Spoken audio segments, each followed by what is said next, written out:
Updating your email address on Wise is a straightforward process. Follow these steps to ensure your account information is current. Step 1. Log in. Access your Wise account by visiting the Wise website or opening the Wise app. Enter your login credentials to sign in. Step 2. Go to Account Settings. Once logged in, navigate to your account settings. This is typically found in the menu or profile section of the website or app. Step 3. Select Email Preferences. In the account settings, look for the option related to email preferences or personal information. Click on this option to proceed. Step 4. Update your email address. Find the field where your current email address is displayed.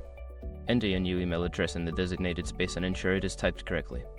Step 5. Save changes. After entering your new email address, look for a Save or Update button.